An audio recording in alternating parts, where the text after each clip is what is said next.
जय राधा माधवा कुंज बिहारी।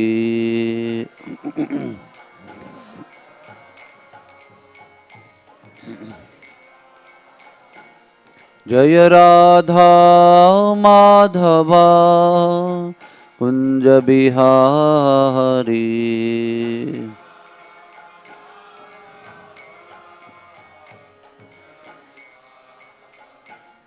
हरे कृष्णा कृष्णा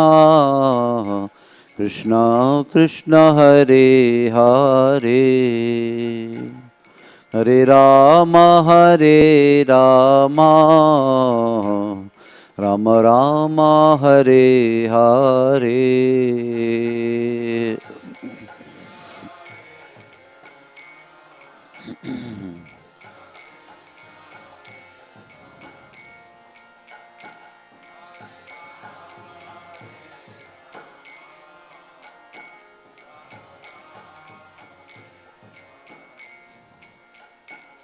हरे कृष्णा कृष्णा कृष्णा हरे हरे, हरे राम राम राम हरे हरे।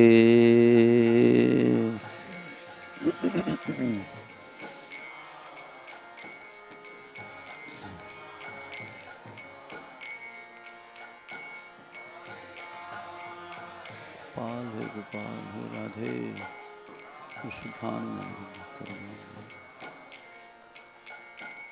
जय राधा गोपीनाथ राधा गोपीनाथ राधे।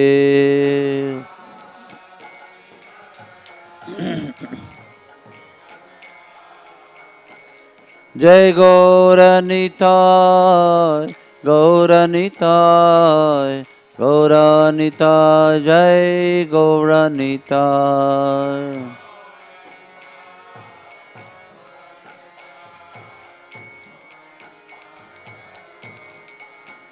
जय गिरिधारी गोपाल गिरिधारी गोपाल गिरिधारी गोपाल जय गिरिधारी गोपाल।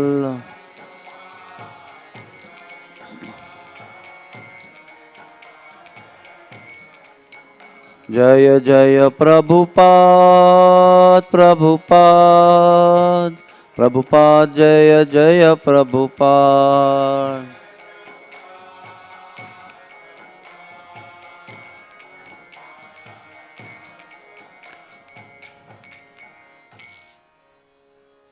श्री श्री ललिता विशाखा राधा गोपीनाथ भगवान की, श्री श्री राधा गोपीजन वल्लभ भगवान की, श्री श्री गौरनिताई की, श्री जनार्दन स्वामी की, श्री गिरिधारी गोपाल की, श्रील प्रभुपाद की। ओम नमो भगवते वासुदेवाय, ओम नमो भगवते वासुदेवाय,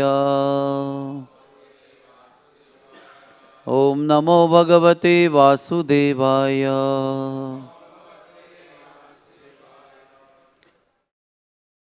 So today we are reading from Srimad Bhagavatam 11th canto 17th chapter, description of Varnashram system, text number 29 and 30.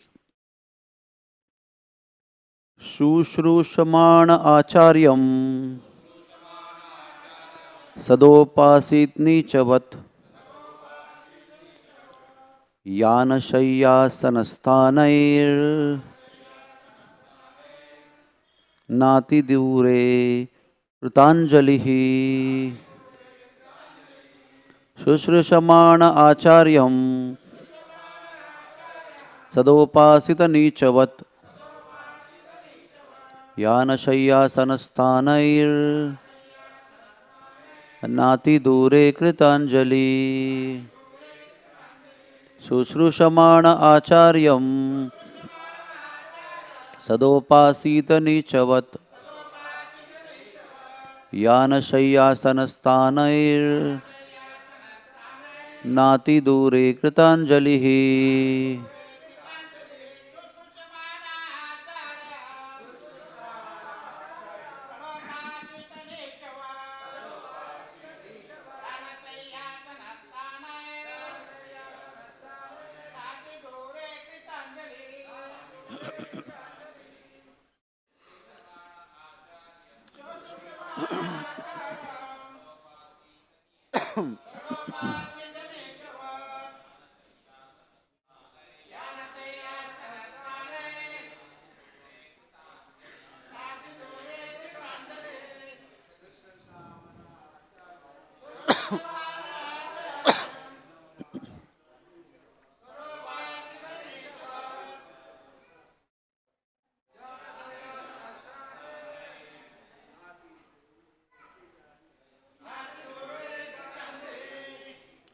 Shushrushamaanaha, engaged in service. Acharyam, the bona fide spiritual master. Sada, always. Upasita, one should worship. Nichavat, as a humble servant. Yana, by humbly following behind the Guru when he is walking. Shaya, by taking rest with the spiritual master. Asana, sitting near the Guru to render service. Sthanai, by standing and humbly waiting upon the Guru. Na, not. Ati, very. Dure, far away. Kritanjalihi, with folded hands. While engaged in the spiritual while engaged in serving the spiritual master, one should remain as a humble servant. And thus, when the Guru is walking, the servant should humbly walk behind. When the Guru lies down to sleep, the servant should also lie down nearby. And when the Guru has awakened, the servant should sit near him, massaging his lotus feet and rendering other similar services. When the Guru is sitting down on his asana, the servant should stand nearby with folded hands, awaiting the Guru's order.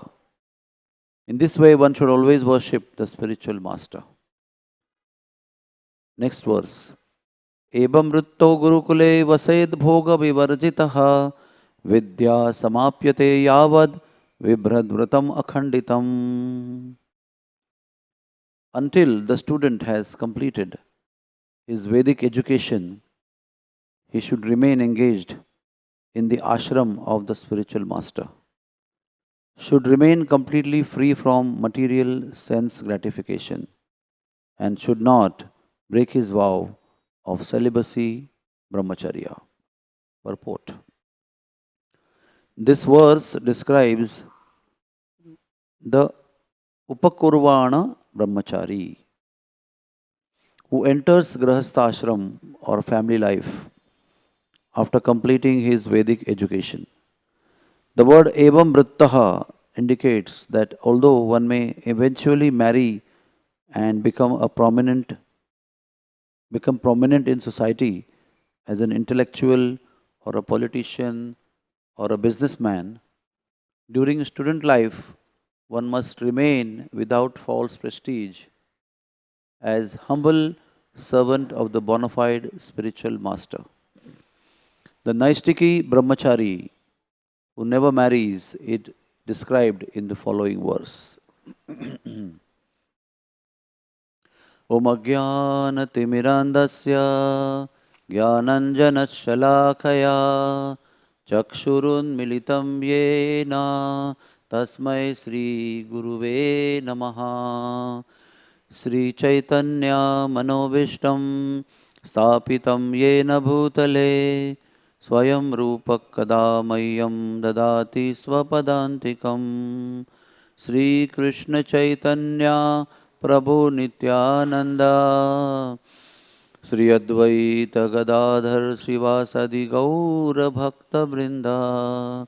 Hare Krishna, Krishna Krishna, Hare Hare, Hare Rama, Rama Rama, Hare Hare.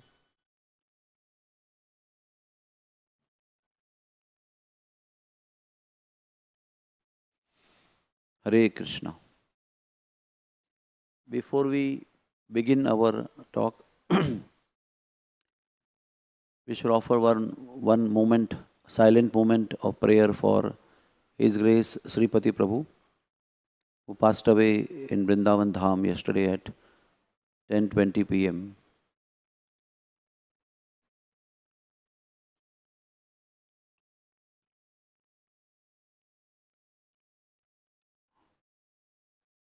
Hare Krishna, Krishna Krishna, Hare Hare, Hare Ram, Ram Ram, Hare Hare.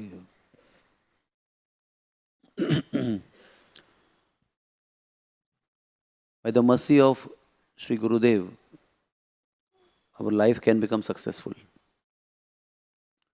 That is why no amount of material qualifications, no amount of material progress financially or in profession or education or degrees or influence, power, authority can bring any satisfaction to the soul.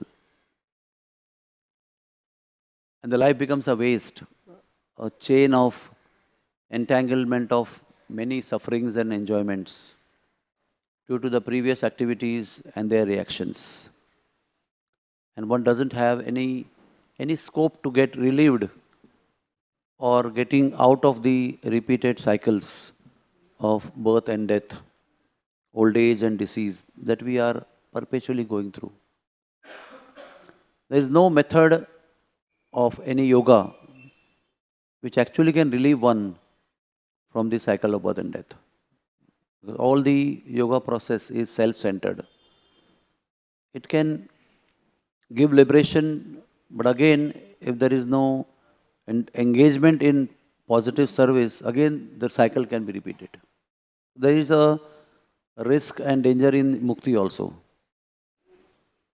Even after getting mukti, one is not engaged or inclined to engage oneself in service to Krishna and his devotees. There is a chance of re-entanglement again in these repeated cycles of birth and death. That is why Sri Gurudev, a bona fide Vaishnava Acharya, who becomes our spiritual master, has a great 100% role in our life of getting liberated from these sufferings and getting engaged in Krishna's service. It is only by the mercy of spiritual master that one can hope oneself to not come back again in this world and remain with the Supreme Lord. Recently we had long sessions of initiations, and these thoughts were churning in mind for many, many days as we were hearing the lectures and getting the news. So some thoughts were like this, that the relationship between a disciple and a guru is 100% transcendental. It is never based on any physical qualifications. You can see the example of Bhaktisiddhanta Saraswati and his Gurudev Gaur Kishore Babaji Maharaj. Bhaktisiddhanta Saraswati was a walking encyclopedia. You can just prick anywhere and the shlokas would come out. Everything was on tip of the tongue. You name the scripture and it was on the tip of the tongue. Such knowledge, such pragya, such pratigya, pratibha. And his guru was supposed to be his guru. He was supposed to go and take initiation from. He was in Indian language Anguta Bhadar. That means totally illiterate. He can't even read and write also. What to speak of reading any scriptures and getting knowledge. But Bhaktisiddhanta Saraswati, after getting refused from his guru Gaur Kishore Babaji, was willing to commit suicide. He was standing on some hillock and wanted to jump in the river of Ganga and commit suicide. What was his mood? So all these mountainous, huge piles of knowledge are of no value, are useless if there is no mercy of spiritual master. So when he was third time refused, he went on the mountain to jump, and then his spiritual master said, "Why are you so keen?" He said, "What is the use of my knowledge if I don't have the mercy of a Sadguru? It is better to end this life with all that knowledge. Is that all that knowledge is going to serve me as a big burden to sink faster in the ocean of birth and death. It is not going to help. It's merely intellectual property. It doesn't get translated into spiritual realization unless there is an intervention of Gurudev with his mercy upon the disciple." That time he embraced him and accepted him disciple. We know Narottam Das Thakur. He was actually supposed to be king. He was a prince, Yuvraj of Keturi Gram kingdom. And on the instruction of Sri Chaitanya Mahaprabhu, he came to Vrindavan. And he met Lokanath Goswami Maharaj, who was completely, fully a mendicant. He had nothing to possess. And he approached him, that I want to become your disciple. And Lokanathji Maharaj said, I can't make you disciple. You are a prince. You are eloquent. You are a very affluent personality. I'm not qualified to become your guru. But he insisted and insisted. Finally, he was cleaning his stool and the area of plastering stool every single day, looking for some service.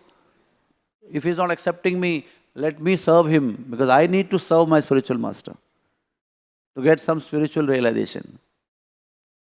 It's it's a nice story we hear many times, it's a wonderful story, it can move us emotionally. But try and imagine yourself in the early dark morning in the deep forest and bushes, cleaning the stool of somebody, just to get spiritual realization. We will still glorify Narottam Das Thakur, but it's very difficult to practically understand what he was doing actually. When Lokanath Maharaj found this, he was so overwhelmed. He embraced him. "Why, Narottam? Why are you doing this?" Narottam Das Thakur said, "What is the use of my position? What is the use of my life? What is the use of my breathing if I don't have the mercy of you, my Gurudev? Please accept me. I am your servant." So Lokanathji Maharaj bathed him with his tears of love and appreciation. In return, Narottam Das Thakur also shed rivers of tears. And on this spot, in the area he was passing stool every day, there itself there was initiation, acceptance of Narottam Das as a disciple.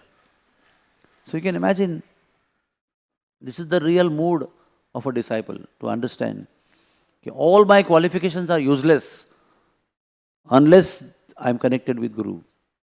Then each and every qualification can be translated as spiritual property or Brahma Sampatti. Each and every qualification can be transformed into that.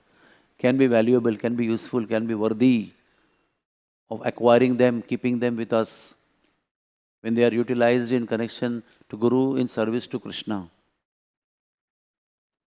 Because the connection between the spiritual master and the disciple is 100% spiritual. And 100% eternal, because spiritual activities are eternal, the soul is eternal. The relationship is not limited to this lifetime. In the material world, the highest relationship of love and possession and service is supposed to be parents, mother basically.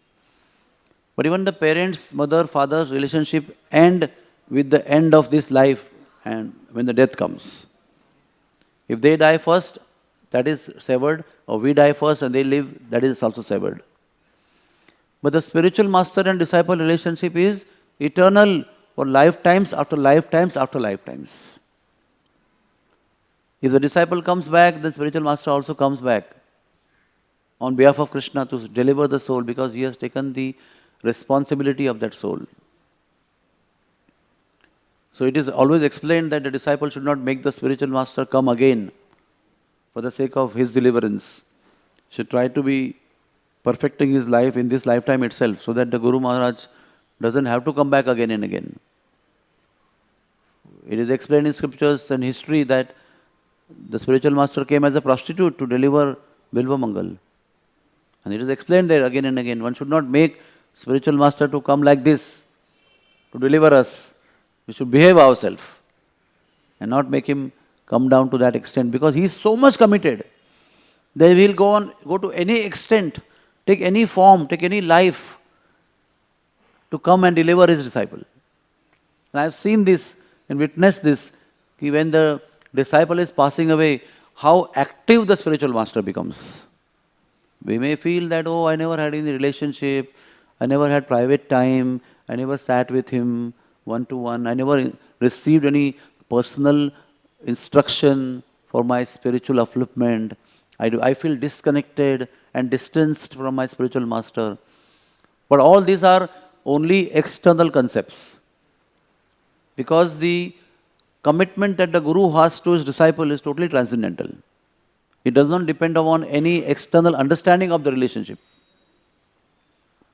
With our body, mind, intelligence and emotions, we can never judge the transcendental nature of the relationship between disciple and Guru.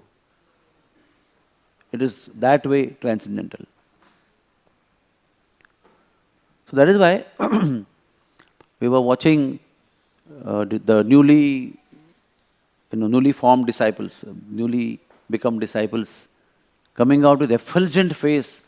Maybe the highest of bliss that they have experienced till now is that bliss that they are experiencing then, at that moment of time. Everybody is having wholesale bliss, spiritual bliss, some different kind of happiness. At the same time, we know and we see that the spiritual master is endowed with one more mountain of karmas of many lifetimes together, not of this lifetime only. Many, many lifetimes of karma. The big mountain is loaded. Then the next one is loaded. And such kind of hundreds of mountains are loaded, because of which the disciple is now effulgent and blissful. At the same time, this is happening simultaneously. If somebody is carrying, suppose, 200 kg, maybe difficult, 100 kilo of some burden, some sack on his shoulder, and is told to walk to seashore, and he is walking very slowly because it is very heavy, and suddenly at the corner somebody lifts this 100 kg and says, now you run. So he starts running. Something like that happens in spiritual life when you take initiation. So many lifetimes of burden of sins and good karma, bad karma we are carrying, and we are like sluggish into our movement towards the Lord, even if we are religious and faithful to the Lord. But Guru Maharaj takes the burden off and helps the disciple to run with full speed to Krishna. And he takes the burden. He is so powerful that with all that burden, he is also running with you. And we are unable to run with that burden. So he is taking the burden. Exactly, sometimes parents do that with children. When they are running to school, then it's getting late, then the father will lift all the bags and let the child run, and he also runs with the bag. That's what our spiritual master does for us. So the amount of gratitude that one must have for the spiritual master can never be limited, or can never be bounded by some limit. It has to be unlimited, because whatever one does, even if one lays his life down, suppose dies for his spiritual master, protecting his spiritual master, lays his life down, still one cannot claim that I have repaid the debt of my Guru. Because body also is material, is a part of one journey, of a long journey of the soul. Even if we do that, we cannot claim any time. Even if time comes in future to lay our life down for our spiritual master, before that also we should not think that I am so great, that I have completed my indebtedness to my spiritual master. Because the way we are lost in the material world, at one unfortunate moment of time, we have left everything and come down here, maybe that may be the situation. But to reconnect ourselves back to Krishna and to go back to unite with him is an impossible task, except the mercy of spiritual master. That is why what best one can do is to constantly, in a focused manner, engaged fully in service to Gurudev. We have to make it a point that after getting initiated, every breath of our life, every thought of our life, every single penny or rupee or currency that we have, wealth, every single knowledge that we have, and every calorie of energy that we have, should be only directed towards the feet of the Guru in service to him. No other distraction should be there. 100% focus should be there in our thoughts, words and actions, in our energy, in our thought process, focused in service to Guru. But that will assure us, even during the moment of time when we are engaged like this, that we are liberated from the influence of material world. Even that time also, we are in the material world still. We are in this body still. If one is engaged in this way, kaya, vacha, mane, we are liberated from that moment of time only. Only time separates us from uniting physically with Krishna. So we have this opportunity, and who gives the opportunity to be Jivan Mukta while this life is going on? The spiritual master. Such transformation cannot be made by any process of yoga or any other thing in life, except by the mercy of the Lord, spiritual master. We have heard in the past from the acharyas and from spiritual master that the relationship of the spiritual master and disciple is not even limited to the material world that is under the Mahat Tattva, which is the creation of Mahavishnu. Because we may come back again and again, maybe another planets in this universe, or maybe different planetary system only, where Brahma has 100 heads maybe, or 1,000 heads. We may travel to so many varieties of Brahmandas, with varieties of Brahma being in charge, and in the variety of lokas in those variety of Brahmandas. But the relationship with the spiritual master doesn't only continue in those variety of universes where we take birth again and again, but also it continues when we go back to the spiritual world. The disciple may have a particular sthayi bhav in his constitution, the way he relates or the way rasa he has with Krishna is very deeply hidden and covered, but he has, everybody has that unique constitutional relationship with the Lord. And the spiritual master's constitutional position may be different than the disciple. Even to the extent the spiritual master's rasa may be Sakhya rasa and the disciple's rasa may be Madhuri rasa. It's possible. It's quite possible.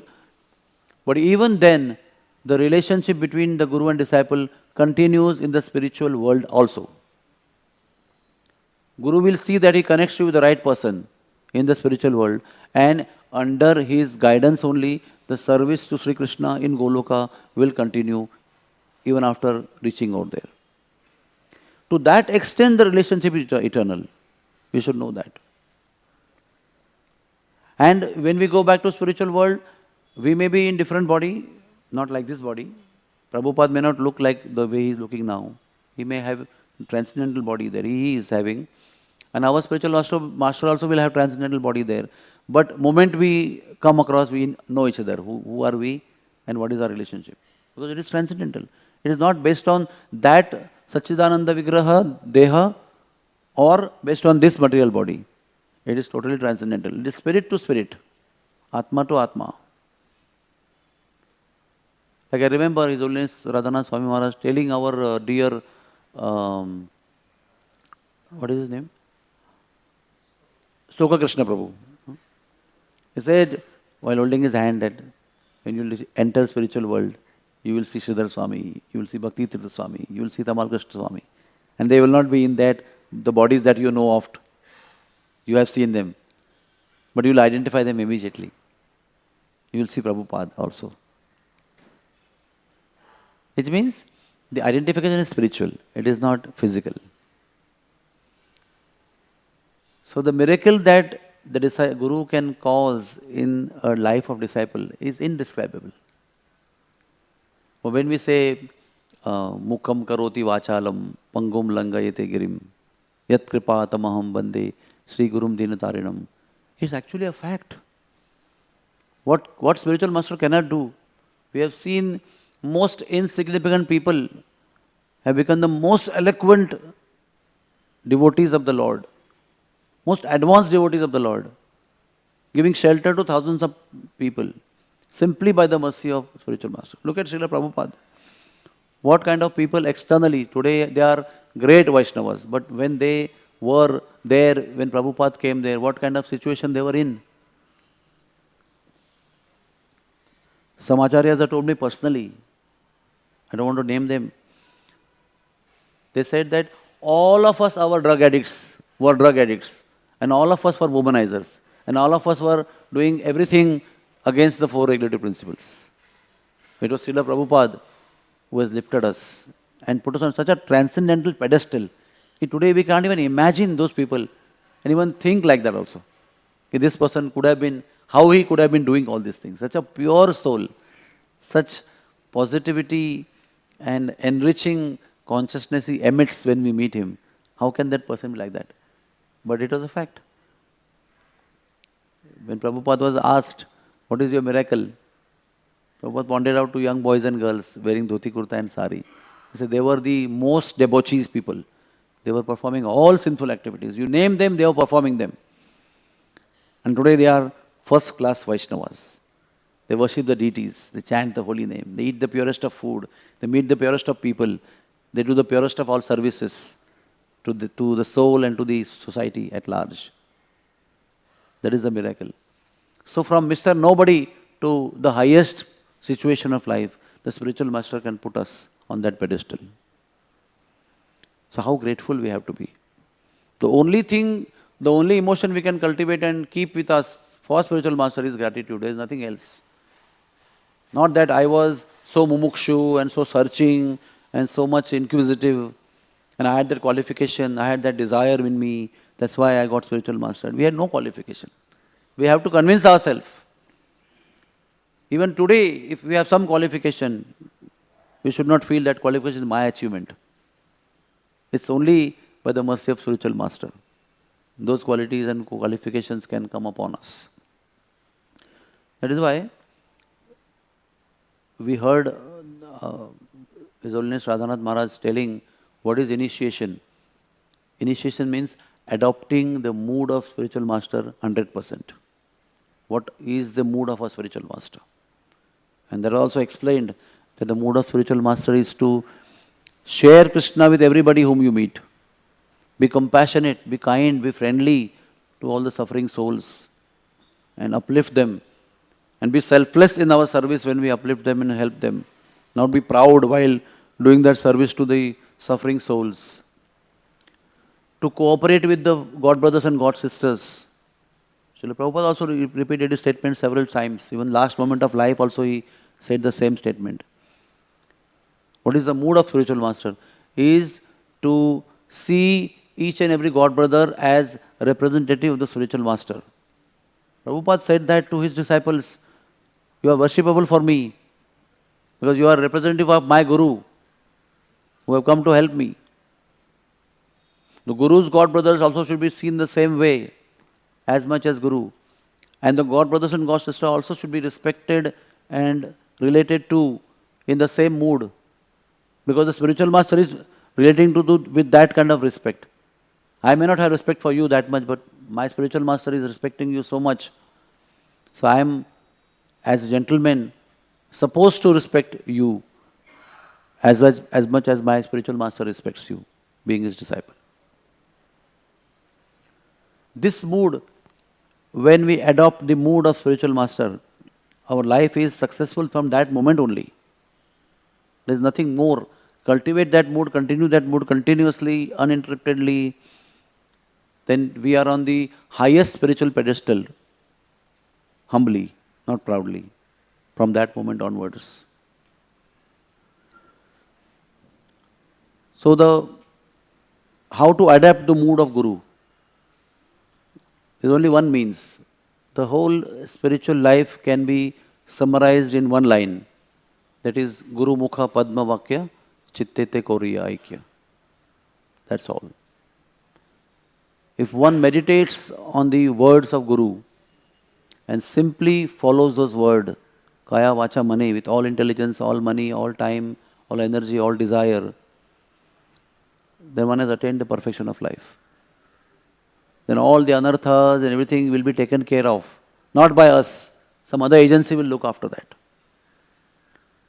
To make sure that everybody else is working on my welfare. All the devatas, all the prakriti, everything else. Make sure that by engaging in following the words of Guru. Guru Mukha Padma Vakya. Why Padma Vakya? Because that Vakya is not ordinary. That Vakya is not to make you progress materially in this world and make you famous or make you a minister in the government. That Vakya of Guru is to simply only uplift our soul towards the feet of Sri Krishna, the eternal position, constitutional position, natural position of the soul. That Vakya is only meant to deliver you to the feet of Krishna and the shelter of Krishna, to make you completely safe and secure. That is why it is Padma Vakya. So one has to offer and dedicate one's life to meditate on the instruction of Guru and to follow the instruction of Guru. Finally, after all that Guru Maharaj has done, who can match him in taking all our burden? Nobody can match him. So, in reciprocation, at least we should meditate on his instruction and follow his instruction. And we may feel we never got any instruction. But the spiritual master is telling again and again, my instructions are in my lectures. Whenever I give lecture, it is a personal instruction for all my disciples. That is the instruction. And maybe if you just summarize the lectures, you may feel one lifetime is not enough to follow his instruction. And we say we don't have any instruction. We are so unfortunate, we are not so close, we never met him.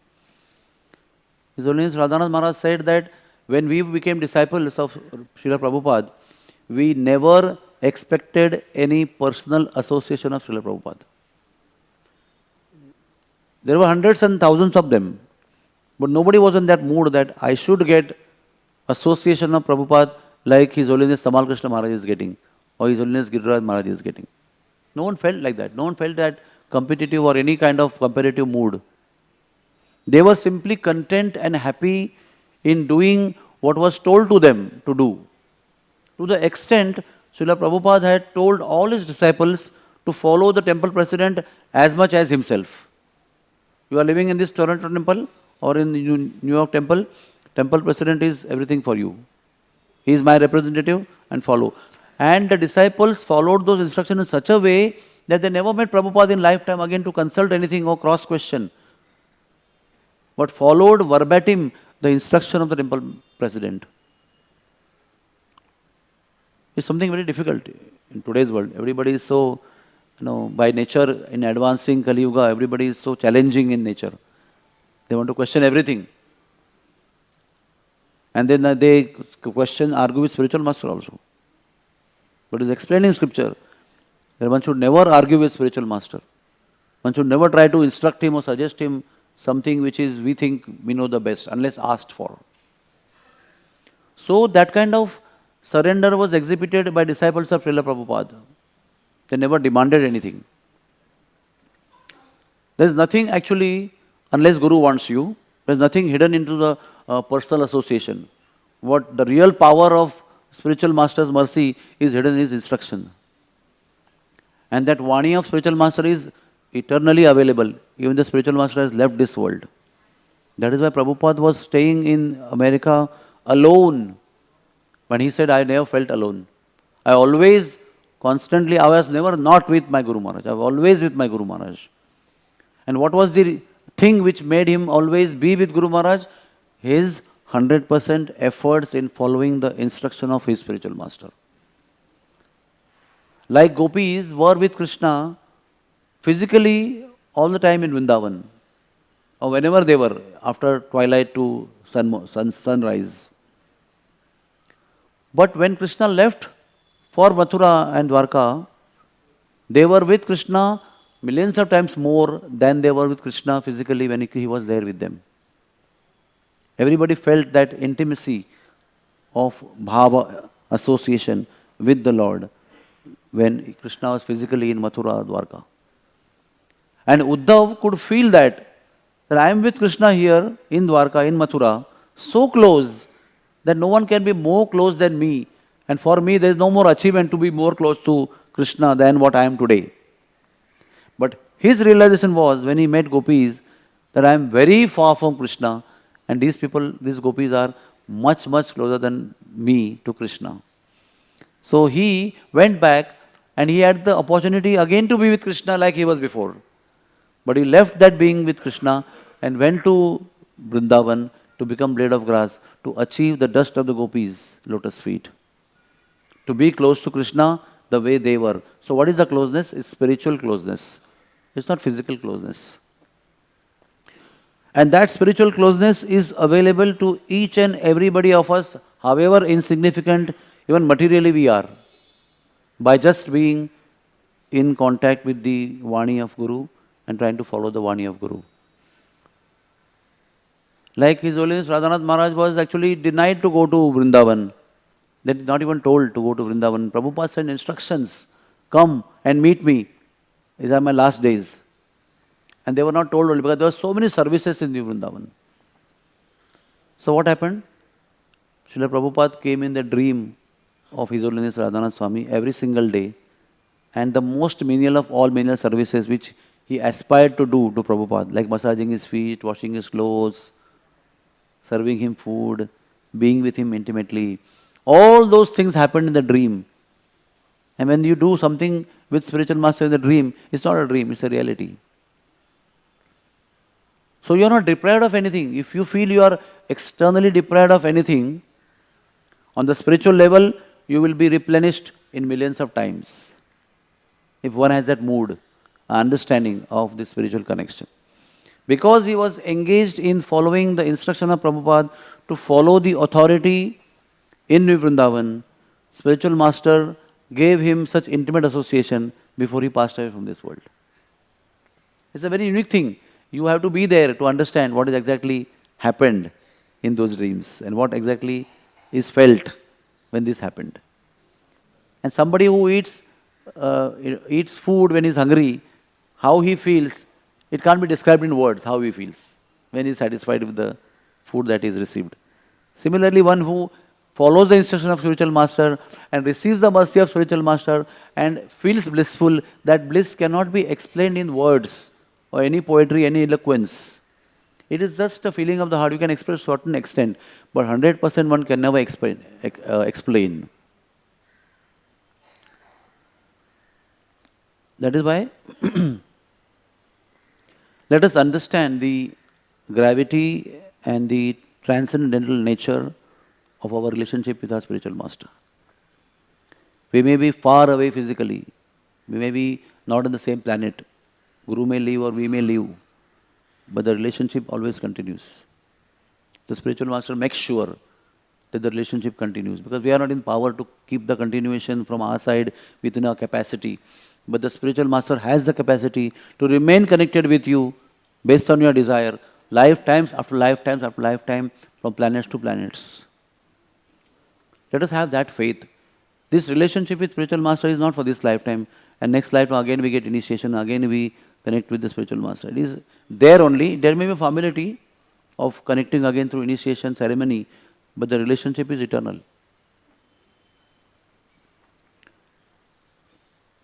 That is why one should become, by one's behavior, an asset to spiritual master, a glory to spiritual master.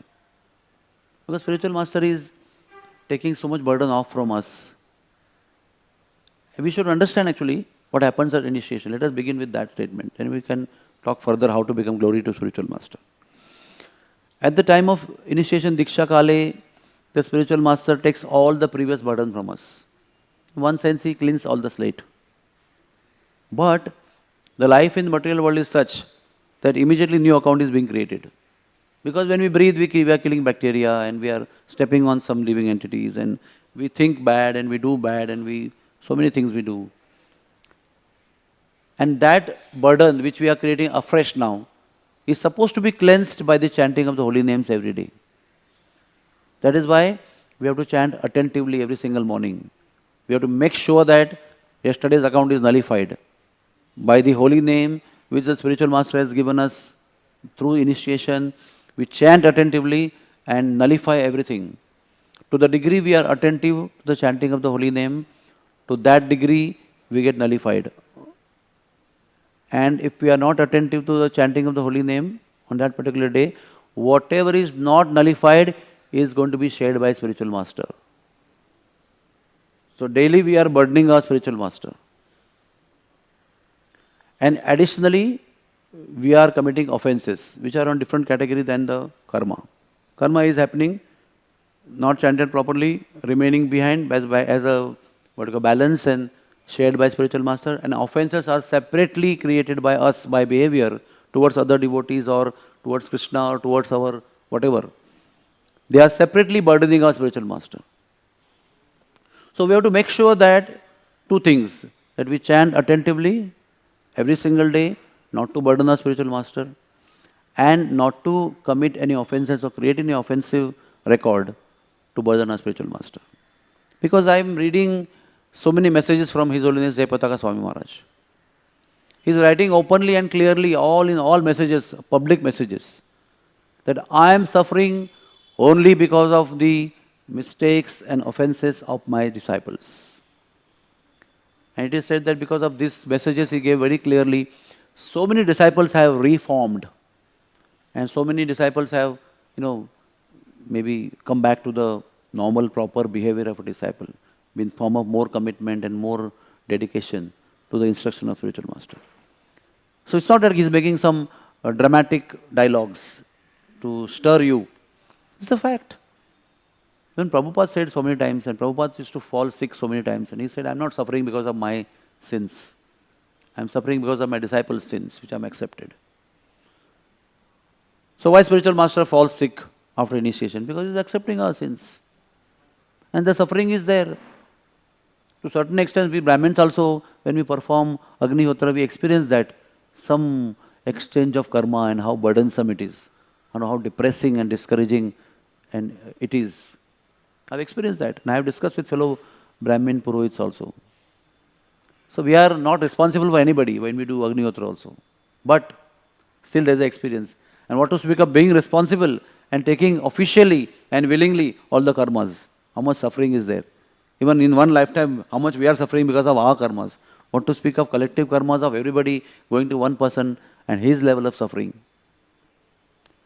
So each and every disciple must be very cautious that each and every wrong thought and word and action that we are performing is directly affecting our spiritual master. And that way we become burdened to spiritual master. So this relationship and this event of initiation is a very serious and grave commitment. It's not something ordinary. Then one can take it lightly. I also have a photograph now I can call him as my guru, and I can tell people I'm a disciple of so and so. I've got anugraha of spiritual master. That's what we speak in India, the language. I've received anugraha of my spiritual master. But it's a big responsibility. If he is so kind upon us, can't we be kind upon him and show a compassion, at least sympathy, empathy to him by not burdening him further? By not doing something which is going to affect him? He is still okay. He is not going to question you. He is still giving you a long rope to come over your anarthas. Okay, take your time, my dear. Take your time. I am here with you. I'll help you. But we can't take lifetimes together because he is giving long rope to us. So let's take a full advantage. Have simultaneously nations also and spiritual life also. And have two rail tracks simultaneously. What's wrong? We have such a big support. Let us now, enjoy the material world also to a certain extent. Let's be practical. And also we be spiritual. So many devotees I know, I feel so pain at heart that they have given up chanting after initiation. We have, as counselors, hard time to convince them to come back to 16 rounds. And they have millions of excuses how they cannot do so. Now family is important, now children are important, now business is important, now that is important, that is important. We just cannot do it. But they don't. Even we have told how much you are burdening your spiritual master by not doing so, that you committed to him and Agni and to Lord and in front of Vaishnavas. But still, those devotees don't feel encouraged to do so. It's so painful situation. I am many times wondering, is there a process of de-initiation? And there must be, I think. But I don't know scripturally what is the situation. At least the spiritual master can get officially disconnected from such kind of burdens, accepting every day, willingly transferred to spiritual master. But the spiritual master is so kind that he doesn't mind. He keeps on accepting the burden, keeps on following you, keeps on following us, and continuing till the last. He never gives up anybody. There is nothing like hopeless situation for spiritual master as far as disciple is concerned. He never gives up. And because he doesn't give up, we have hope. Because we all are very much qualified to be given up. But he never puts cross on us. Okay, this is crossed. Fine, forget it. This is good, keep this. As counselors, we can do that. We can delete our counselees, find another one, keep some counselees who are obedient. But the Guru doesn't do that. So we have to think very deeply. And try to become an asset and a glory to spiritual master. There's one more thing was explained last week in many lectures, that we have to become an exemplary devotee. And the people who watch you should ask you, who is your spiritual master? How wonderful you are. How great you are. Who is your spiritual master? Like a school, some school boy does something bad, some mischief. Then we ask, whose son is he? Who are the parents? Let me call the parents. So where the bill goes? To the parents. The boy is performing something wrong in the school and the bill goes to parents. Did you teach all these things at home? This is your culture? This is what you are training at home? Your child is doing this? Are you aware of that? This is your responsibility, that your child is behaving bad. Similarly, when a disciple does something wrong or misbehaves, it goes directly to spiritual master. Not only bad name or defame, but even from karma point of view also. So we have to become exemplary in our sadhana, in our behavior. The most important is behavior which is based on sadhana, because behavior is the hallmark or the acid test of our sadhana. A sadhana is wonderful, then the behavior changes accordingly. The nature changes accordingly. Guru has taken away the karma, good karma, bad karma, and ignited the small spark into fire of spiritual life, What is our swabhava? Swabhava is made by past bad karmas, past good karmas, and our desires. Together, in essential form, is our swabhava. And it is said, swabhava cannot change. Yes, materially, swabhava cannot change. That is true. But spiritually, when spiritual master accepts you, he is cleaning good karmas, he is cleaning bad karmas, and is transforming your desires by guiding you. So your swabhava changes. We are crooked people, we change to good people. Because of only spiritual intervention by spiritual master. And if you do sadhana on top of that very nicely, then that transformation, what Guru Maharaj has done in your desires, manifests into a very wonderful exemplary behavior. And that exemplary behavior affects everybody, whomever you meet. And transfers your Guru's spiritual energy to those who meet you. And they get transformed in turn. This is the formula. So we all have to become like that. To do our sadhana and behave in such a way that everybody should ask, whose disciple are you? And all the glory goes to the spiritual master. That kind of life is, Prabhupada said, that I wish I have one moon than having millions of stars. Because millions of stars do not give light in the night of darkness. But one moon can show you the passage, how to go ahead, show you the road of their destiny. So we all have to become moon-like in the assembly of disciples. Not to become proud because we are moon-like, just to not burden our spiritual master and add glory to his life. And not make his effort of taking us back to Godhead a burdensome effort, a painful effort. Let us make our spiritual master, make it easy for him to take us back to Godhead by our endeavor, what he expects us to do.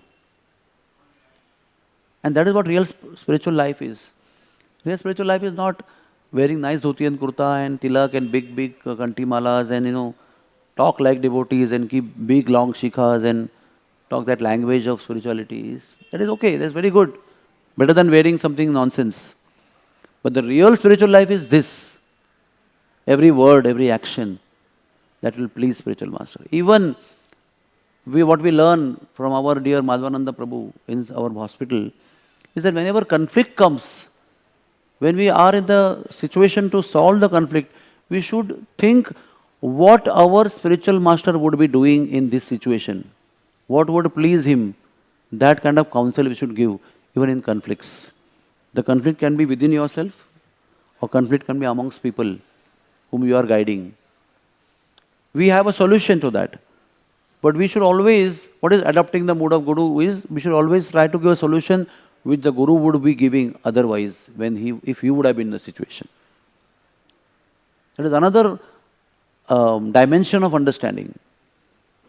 That when we conduct our life, even in the professional life also, we should conduct our professional life also in the mood of our spiritual master, what he would be doing in that situation.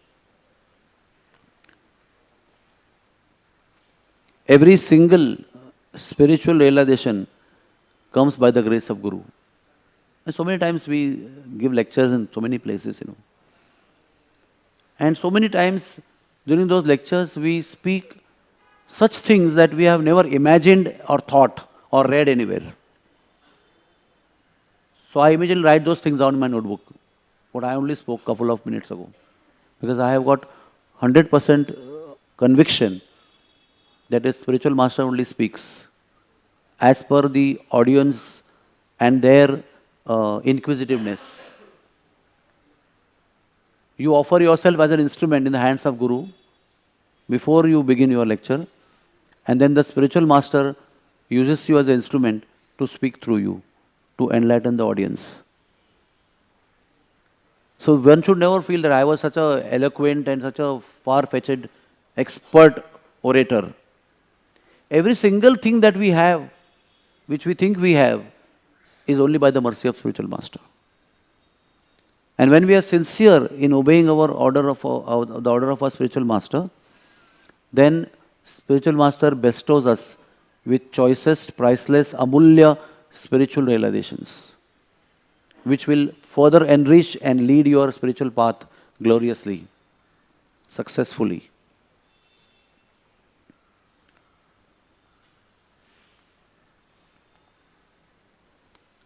I think we end here. Topic is very big and deep, but to summarize, Guru Mukha Padma Vakya Chittete Kori Aikya. This is the secret of success in spiritual life. And every molecule of energy, thought, wealth, education that we have should be directed in service to spiritual master. Hare Krishna. Are there any questions we would like to attempt to answer?